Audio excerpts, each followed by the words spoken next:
From the world of politics to the world of business, this is Balance of Power.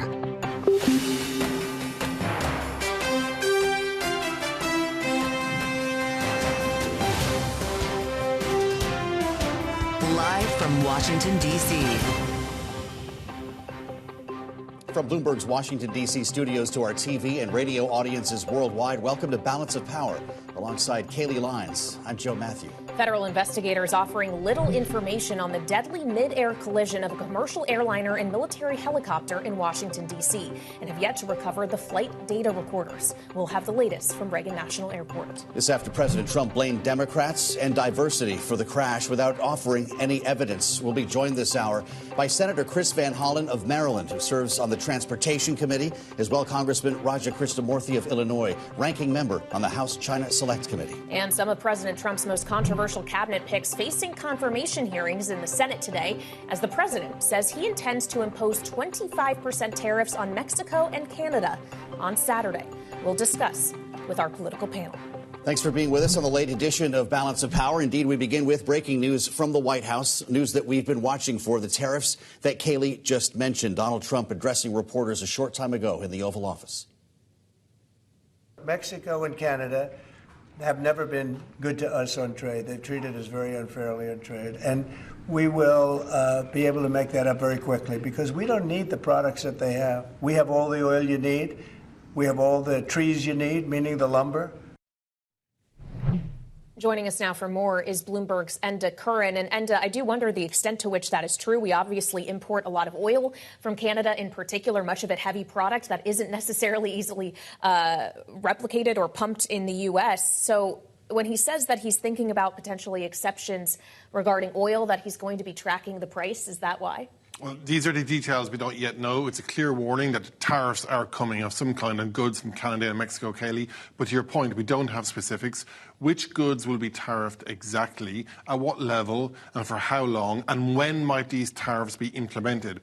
But to be clear, though, take it all at face value, the President is delivering on his warning here that he's going to impose tariffs in response to fentanyl and immigration issues. Of course, this will have an economic impact. There's a risk also that Canada and Mexico will retaliate. A lot of folks thought this might come on day one in the flurry of executive actions that we saw. That is the point, though, Enda, correct? That Donald Trump can, in fact, do this with his pen. He can. He has some powers within his orbit to push this through. But the key point is, Joe, we don't yet know what exactly he will go ahead with. That's what the question mark is. What kind of goods will be covered? When might these be implemented? And then how might Canada and Mexico respond? I mean, we could be in for a weekend of heavy diplomacy between all these nations, or it could be that tariffs are on these goods from next week from the get-go. That's, of course, the deadline, February 1. Maybe we'll learn more specifics by then. Bloomberg's Enda Curran, thank you for getting us started as investigators remain on the scene of the fatal mid-air crash near Reagan National Airport last night. It has been a tragic 24 hours in Washington. Officials are urging patience. While earlier in the day, President Trump said this. There was some warnings, but the warnings were given very, very late. You know, those warnings were given very late. It was almost as they were given. A few seconds later, there was the crash. The people in the helicopter should have seen where they were going. I can't imagine people with 20/20 vision not seeing, you know, what's happening up there. You need to give us time. You need to give NTS. It's not that we don't have information. We do have information. We have data. We have substantial amounts of information. We need to verify information. We need to take our time to make sure it is accurate. That's best for you. That's important for the families. It's important for legislators who are seeking answers to try to figure out what they're going to do about this. And so it will take time. The chair of the NTSB speaking there of the rescue operation involving some 300 people in a frigid Potomac River has become a recovery operation. And we go now to National Airport in Washington, where Bloomberg's Tyler Kendall has been reporting all day. Tyler, what's the latest? Yeah, Joe, I was at that NTSB briefing earlier today, and notably at the time, officials said that they had yet to receive the data recording boxes from the twin aircrafts, but that they were confident that they would be able to do so. That's going to be absolutely critical as they continue their investigation. The NTSB telling us that we should expect a preliminary report within the next 30 days, although we could receive an updated briefing as soon as tomorrow, because there are still big questions remaining in what led to this tragedy, particularly as Transportation Secretary Sean Duffy suggests that all of this could have been prevented. Tonight, if you live in the D.C. area, you would know that this was a clear night last night. The helicopter was in a standard pattern. If you live in the D.C. area, you'll see helicopters up and down the river. This flight pattern is seen oftentimes when you live in D.C. This was a standard flight pattern last night as well.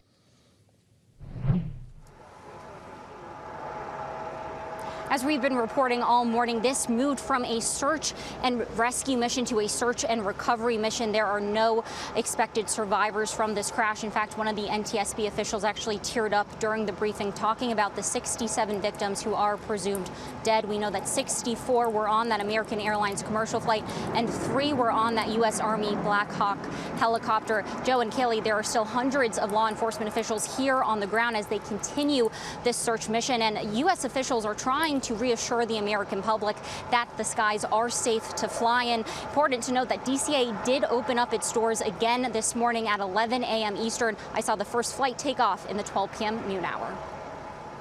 Well, and we can see the active runway and taxiways behind you here on Bloomberg TV and on YouTube. Tyler, if we could quickly just touch on the remarks of President Trump that he gave in the briefing room of the White House earlier, suggesting that there may be air traffic control issues and the FAA DEI policies are to blame. Have we seen any evidence to support that claim? No, Kaylee, not at this moment. We haven't. And also important to note that many of the FAA hiring policies have been on the books for about a decade. Former Transportation Secretary Pete Buttigieg under the Biden administration defended his response during the Biden administration, another aim that we saw President Trump took. Important to note that there hasn't been a major deadly crash of a U.S. commercial airliner in at least the last 15 years. But as this investigation continues, there are more questions about a potential shortage of air traffic controllers. I did catch up with Democratic Senator Mark Warner of Virginia earlier today. He said that he wanted to look into exactly how the staffing shortages that we are seeing in air traffic control rooms across the country is going to be addressed. All right, Bloomberg's Tyler Kendall live at Reagan National Airport this evening. Thank you so much. And for more perspective on this crash and what we hope to learn in this investigation, we want to turn now to Dr. Hassan Shahidi, President and CEO of the Flight Safety Foundation. For more, Dr. Shahidi, thanks for being with us here on Bloomberg TV and radio. When we consider the events of last night and the many suggestions that have been made by the president and other authorities in the aftermath as to what has caused this, what actually needs to be determined before we can get to a firm, factual cause to this tragedy? Well, first of all, our hearts go out to the families and loved ones who are lost in this terrible tragedy. This should have never happened and is absolutely preventable. And the NTSB has now begun its work, which is going to be crucial in the coming days and weeks to determine all of the factors that went into this situation, this accident. All the factors, including staffing, including experience of the pilots on both aircraft, as well as the air traffic controllers, the airspace structure, many, many different elements that go into the investigation that is going to be important to determine the likely cause or causes of this accident. Well, we know it's going to take some time, as we heard from the NTSB investigators today. Obviously, they could take weeks or even months before we really know about this. When Donald Trump spoke from the White House earlier today, he suggested in the briefing room that we wouldn't need to wait, I believe, 3 years, as he said, sometimes these investigations can take. And he blamed diversity hiring for lowering competency inside the FAA and related agencies. Here's the president from earlier. I'm trying to figure out how you can come to the conclusion right now that diversity had something to do with this crash. Because I have common sense, okay? And unfortunately, a lot of people don't. We want brilliant people doing this. This is a major chess game, at the highest level. Doctor, when we consider diversity versus merit in the FAA, is this a real story? The president was not able to offer any evidence to support that claim. Well, first of all, the NTSB will be issuing a report within 30 days. So we will certainly know within 30 days or sooner what are some of the factors involved. The FAA and the personnel at Reagan are professionals who do their jobs very well, and they're highly trained individuals who've been in those positions for many, many years. It takes several years for these professionals to get to the full performance level. And so the NTSB will be looking at those skill levels, who were on staff at that point on those positions, their experience levels, not just air traffic controllers, but also the pilots on both aircraft involved. So those are the factors to be looked at, and the NTSB will determine whether or not these kinds of skills may or may not have had any influence on this accident.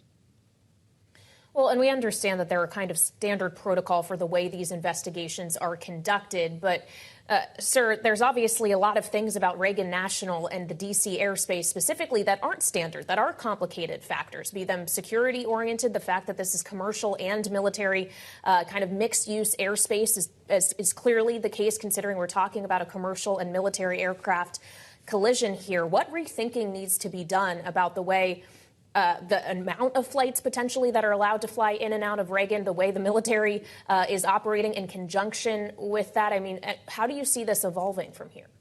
This airspace is a highly complex airspace, as you mentioned, with a lot of different uses and different missions that these agencies must perform as they should. And so therefore, it is important to understand all of this dynamic and all this complexity. This really means that there's really little margin for error. And so the NTSB will be looking at this complex airspace and what took place, and what were the circumstances involved that led to this terrible tragedy, understanding those dynamics and understanding if there's some fundamental changes that would need to be done to make sure that this doesn't happen again.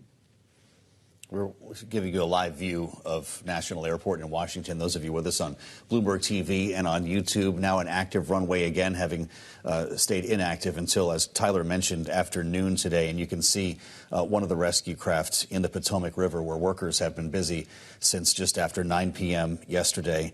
Doctor, do you know of an air traffic controller who was ever hired not on merit? I'm not aware of such an individual, no. There's conversation now, some reporting that the control tower may have been short-staffed. Is this something the NTSB will also be looking into? What have you heard about this?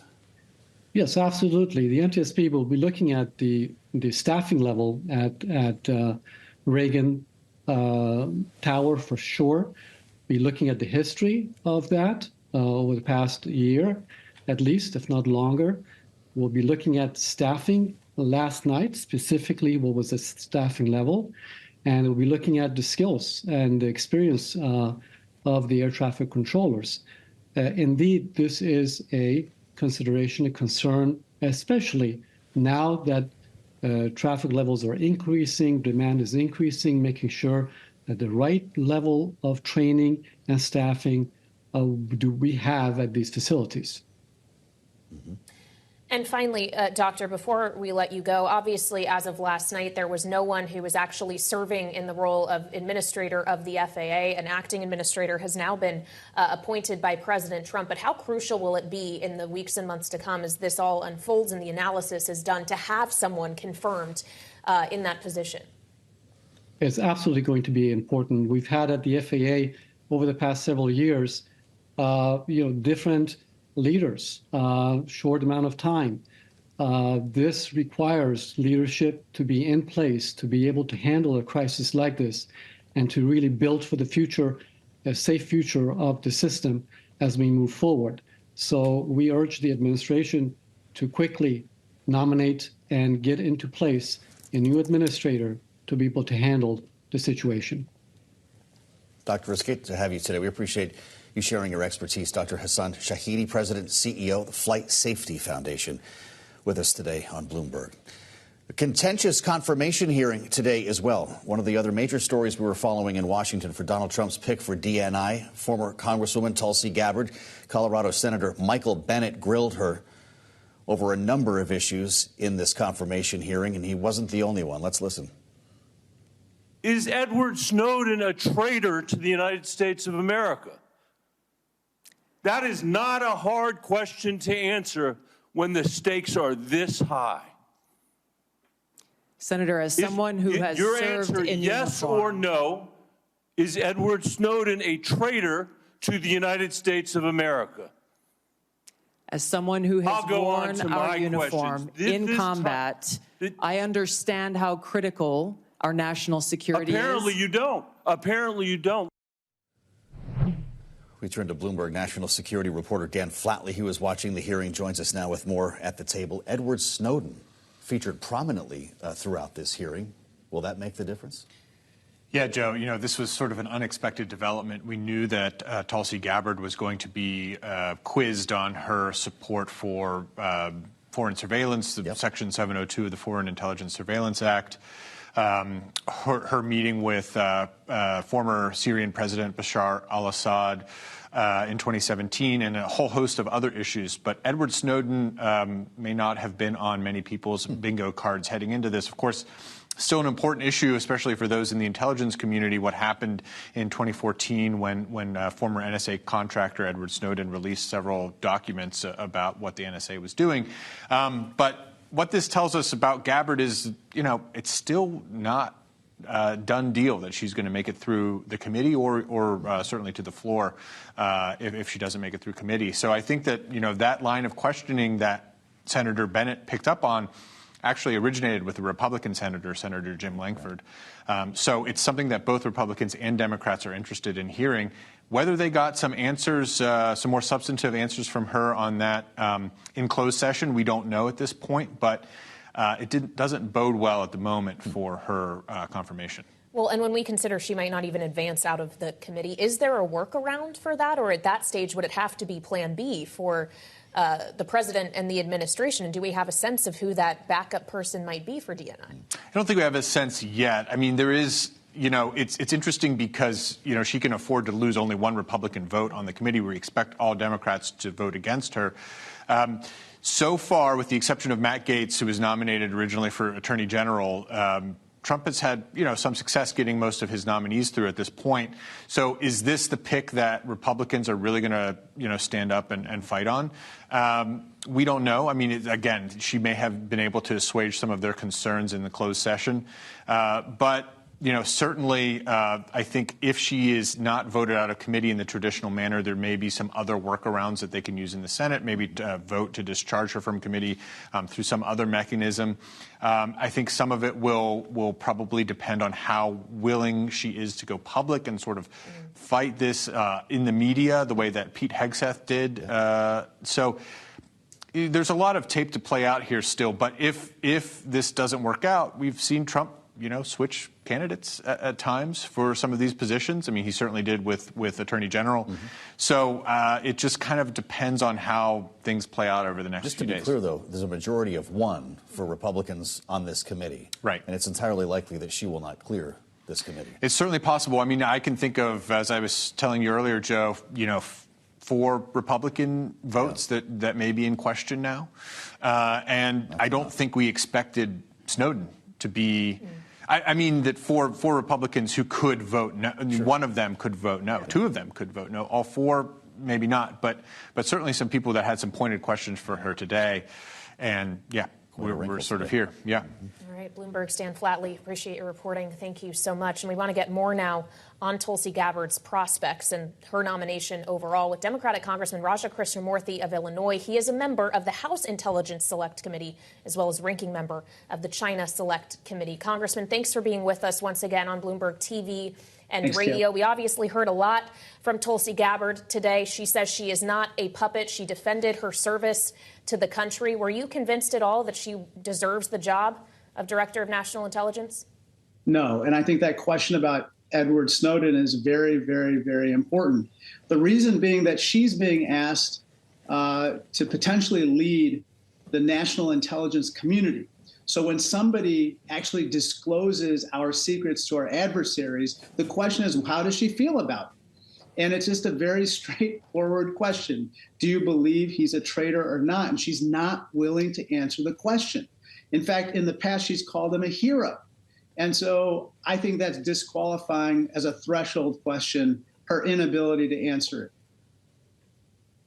You know, a lot of her supporters, at least those who speak to her, benefit congressmen say that she's got a security clearance and she's a combat veteran. Would she have a security clearance if she, in fact, were a threat to our intelligence here, a national security threat to America, or acting somehow as a foreign agent, as some have suggested?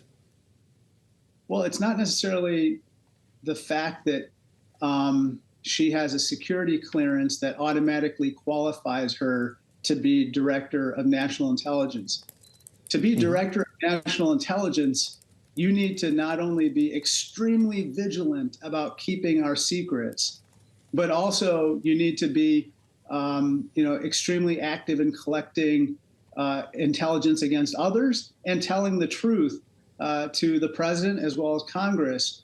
And the fact that she's not willing to be very straightforward in the way in which she's answering this question just raises a number of other questions about how she would interact with the legislative branch, how she would interact with the president, and of course, how she would even treat our classified secrets, how vigilant she would be about guarding them.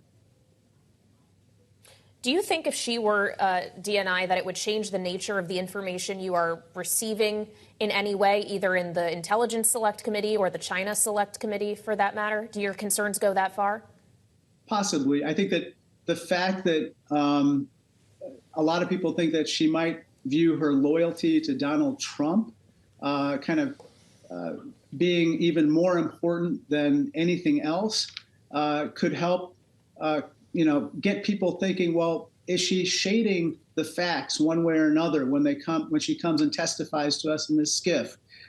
Is she telling us everything that we need to know? And then it causes other problems, such as our allies, friends, and partners not sharing intelligence with us because they don't trust her.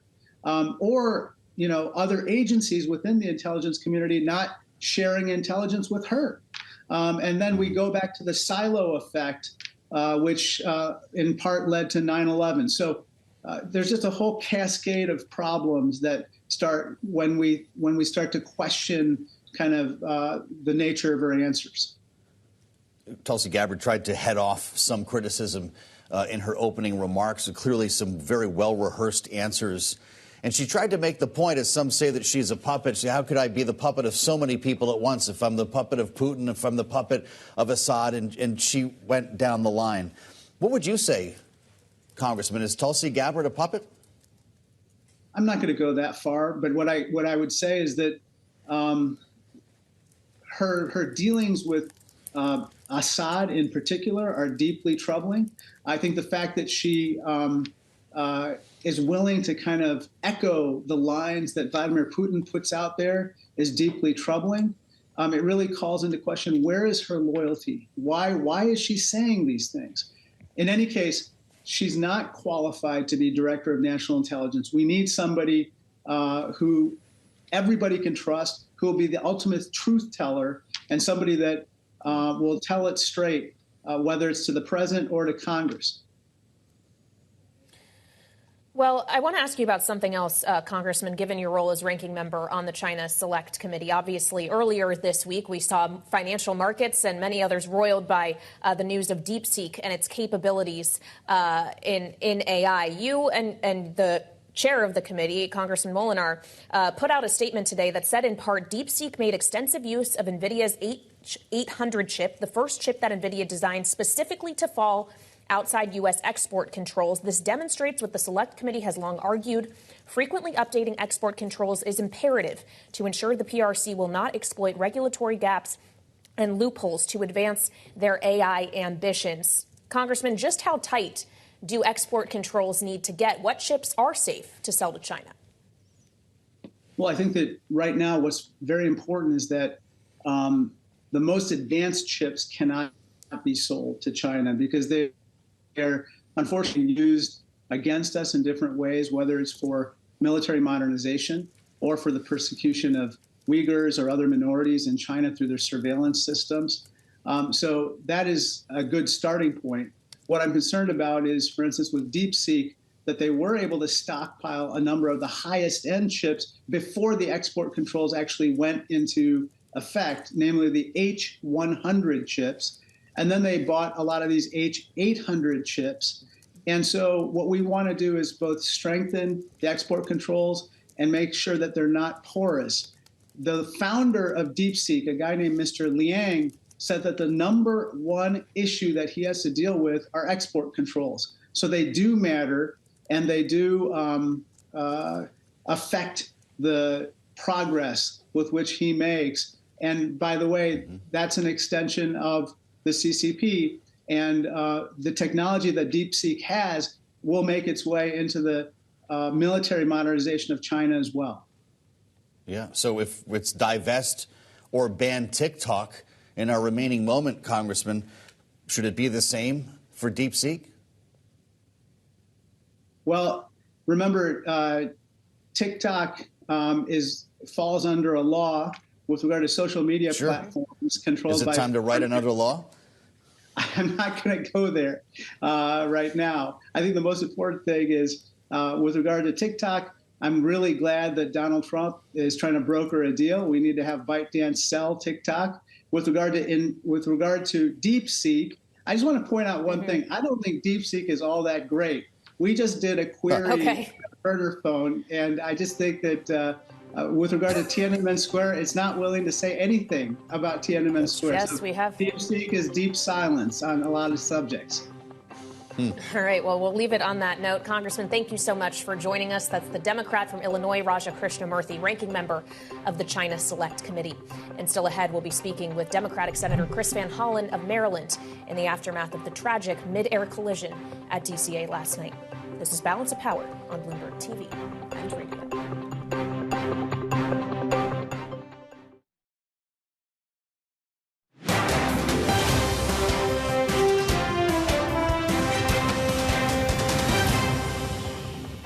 It's a very, very crowded airspace, and I think the NTSB will take a very, very careful look at that. Last year, when Congress passed additional slots, additional opportunities for aircraft to fly into Reagan, I thought that was a mistake. There's just too much congestion.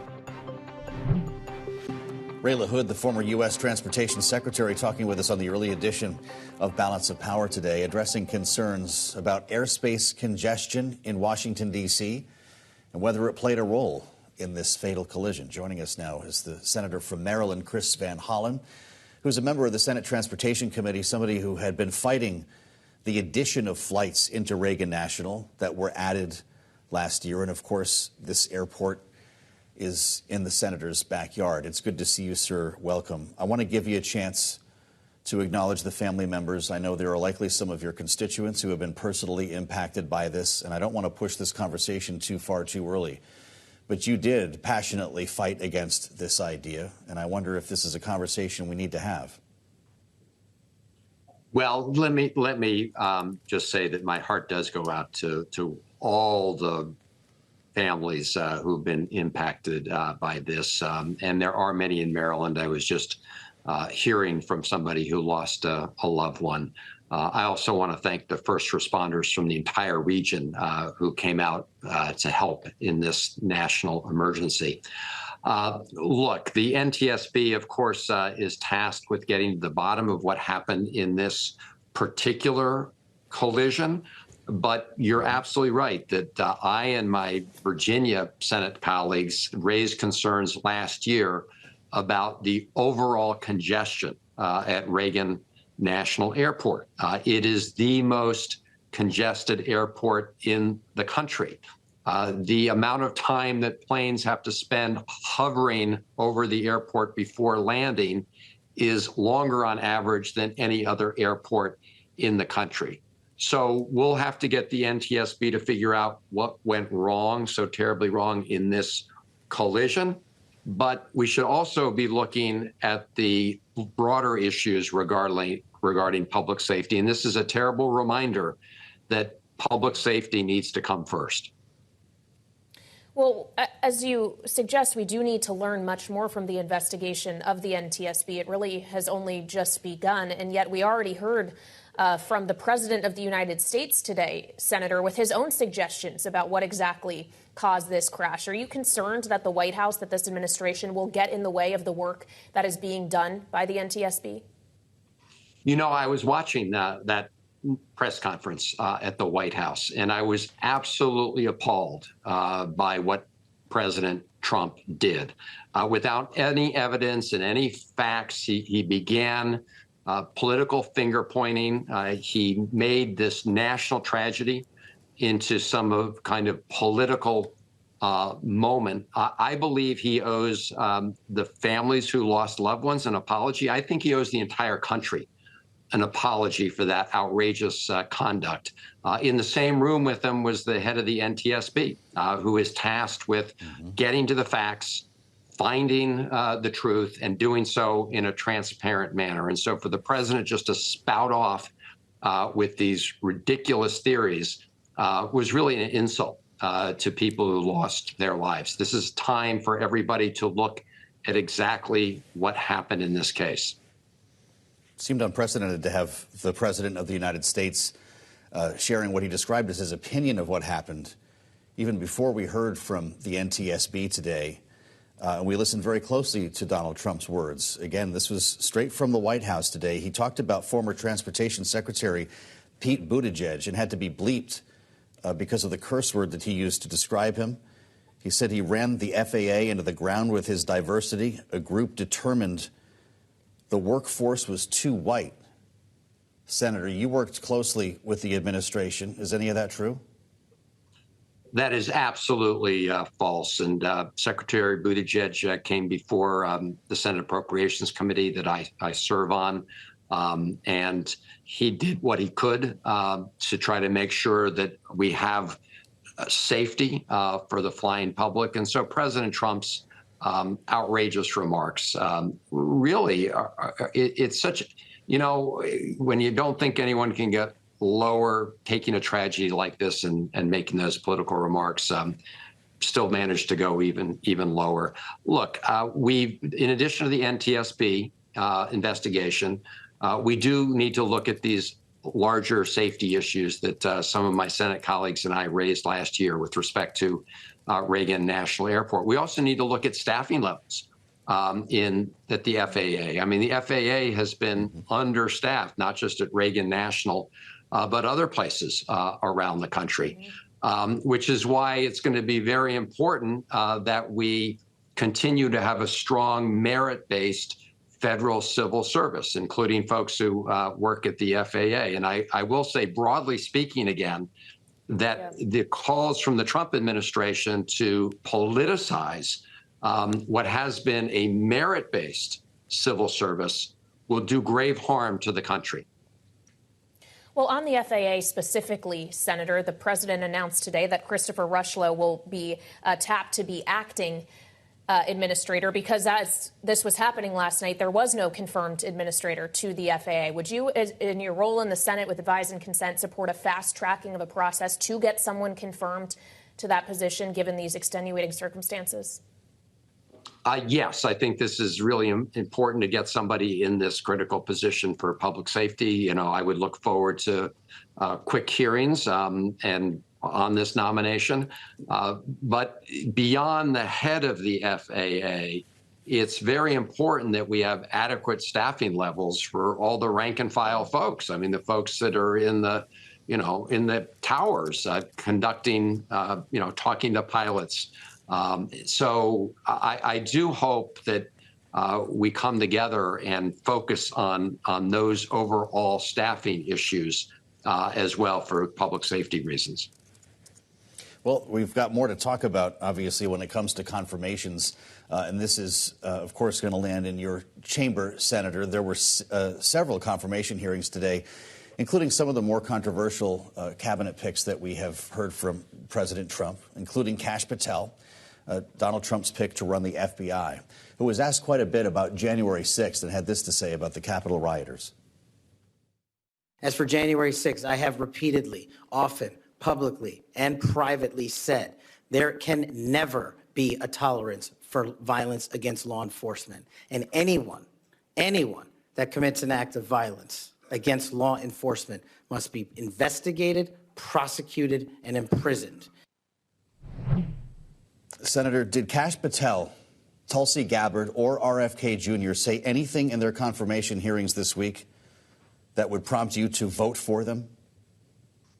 The short answer is no. And just listening to that clip, we all have to ask ourselves why one of the very first actions taken by President Trump was to pardon individuals who had been convicted of bludgeoning, assaulting police officers here on Capitol Hill on January 6th. So Patel agrees that it's so serious as it is to assault a police officer.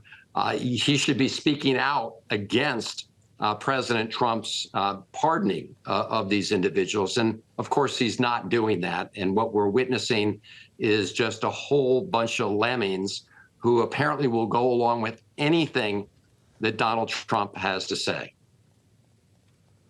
All right, Senator, we'll leave it there, but we appreciate your time this evening on a tragic day for this region and your constituents. Senator Chris Van Hollen of Maryland joining us.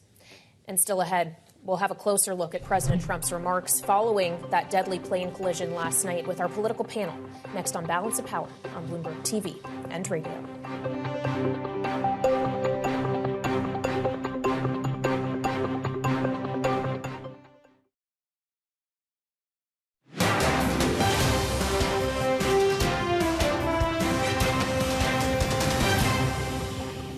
I'm trying to figure out how you can come to the conclusion right now that diversity had something to do with this crash. Because I have common sense, okay? And unfortunately, a lot of people don't. We want brilliant people doing this. This is a major chess game at the highest level. President Donald Trump earlier today linking the cause of a deadly plane collision midair at Reagan National Airport to DEI efforts at the FAA. And a reminder for our audience here on Bloomberg TV and radio that there are 67 lives believed to have been lost in this crash, and nearly 30 so far have been recovered in what is an ongoing effort by teams on the ground and in the Potomac. And joining us now for more is this evening's political panel here on Balance of Power, Lisa Camuso-Miller, host of the Friday Reporter podcast and Republican strategist, alongside Kristen Hahn, Democratic strategist and Rock Solutions partner. Welcome to you both. Obviously, it's been a difficult day here in Washington and the greater D.C. area.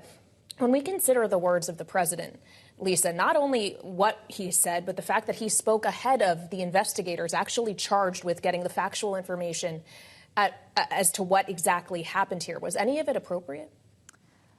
You know, look, I've been training people on how to talk about these kinds of tragedies for so many years, and you almost always have to be careful about saying anything other than offering sympathy for what has gone on. But that's not typically what we hear from this president and what I think we're going to hear from this White House. So I think as much as we're talking about sort of that acronym, DEI, I think more importantly what I heard even in some of the other conversations I've heard over the course of the last few days is that they're pointing to agencies losing sight of their mission. And so as much as DEI is what is being pointed to, I suspect that that's sort of where his headspace is that they lost sight of the mission, and that's why this kind of tragedy would happen. Regardless, it doesn't matter. This was an awful, awful occurrence, and I'm so sorry and sad for the fact that this has happened. It was pretty remarkable. He started talking about competency, and that kind of morphed into DEI. Kristen, the fact is, he said, quote, "I put safety first. Obama, Biden, and the Democrats put policy first," presumably referring again to DEI. This is before we heard from the NTSB. This is while bodies are still in the water. I just got on my phone here an email from public schools across the river. 3 children, 6 parents were on board. There are going to be stories like these unfolding for days now.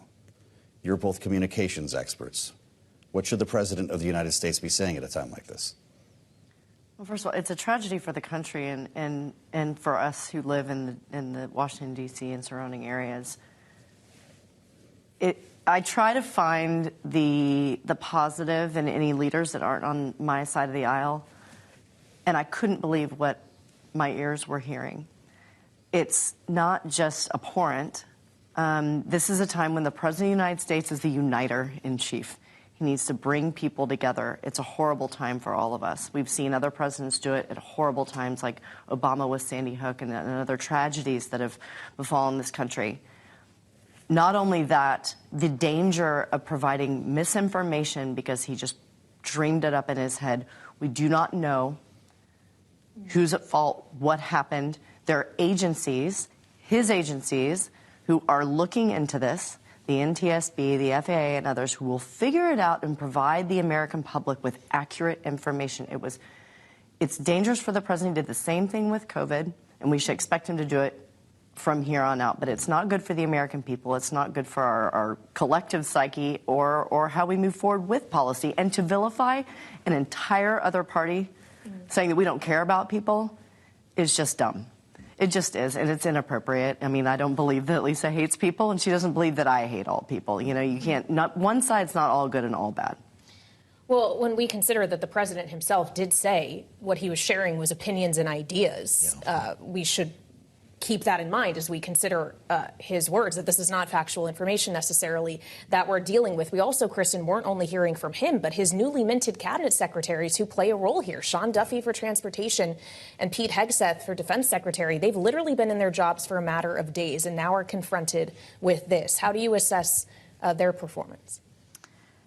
Well, I think it goes back to the original question, and that is it appropriate? And I think the one thing that I would counsel is that we all really need to keep our thoughts to ourselves while we let these investigations play out. I think we really need to know that. This is an airport that members of Congress, elected officials, folks like ourselves who are trying to communicate good information or bad information out to the world, this is a really busy airport, and it's an airport that clearly is a pathway not only for business that happens in the center of the world, but also a pathway for the Pentagon. So there's a lot of things to really be considered here, and to be short and to be less than insightful about this incident is, I think, dangerous and actually not really well advised. So how do we find space for a rational conversation about this? Because people are bringing up congestion, to your point. They're bringing up the unique nature of this essentially inner city airport where we watch these planes come right down through the skyline to the runway. Is the political environment accommodating? No, it's definitely not accommodating, Joe. And I think it's one that we have to really be cautious about. There's been a lot of communication this week that's come from the White House and the administration as it relates to federal hiring and firing, as it relates to the people that will be conducting these investigations, as it relates to so much that I know that this White House feels empowered to make fast decisions about how to work better. But in the face of something like this, to work too quickly could actually be to the detriment of our safety in future incidents. Well, when we consider the people who play a role in that safety as well, we've talked at length today, Kristen, about how at this time there is no confirmed administrator for the FAA. An acting one was named today. Given the kind of partisan nature we've seen already with cabinet confirmations, would this be an exception when he names someone to be appointed to the role? Can the Senate work through this quickly when we've seen roadblocks going up for other nominees? I mean, I think yes, hopefully, if somebody who's qualified. But regardless, I think the Senate will confirm. You know, I think you've got, senators who are not just from the areas affected, but we're all affected, you know, and they want to make sure that there's somebody in place and that we're doing what we need to be doing to find the answers and address the issues if and when they need to be addressed. So I would hope the Senate could all come together. We'll find out together with the help of Lisa Camusa-Miller and Kristen Hahn. Our panel will stay with us as we look ahead to what is next for House Republicans just returning from their retreat in Doral, Miami. Lisa just got back. It's next on Balance of Power on Bloomberg TV and radio.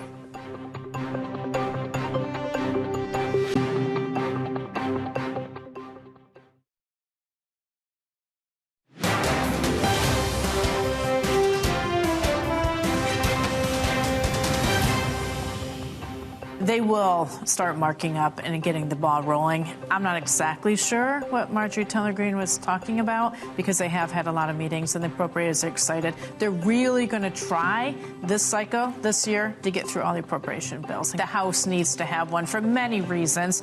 And we do need a few Democrats, potentially, because there are some Republicans that really are Republicans in name only.